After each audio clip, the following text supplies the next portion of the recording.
చెలి మనసే శివధనుసైనది తొలి చూపుల వశమైనది వలపు స్వయంవరమైనప్పుడు గెలువనిది ఏది ఒక బాణము ఒక భార్య అన్నది శ్రీరాముని చిరయసమైనది శ్రీవారు వరమిస్తే సిరులన్నీ నావి తొలి చుక్కవు నీవే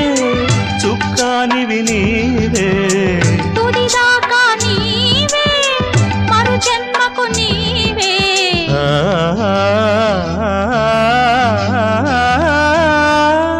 జానకి కలగనలేదు రాముని సతి కాగలనని ఏనాడు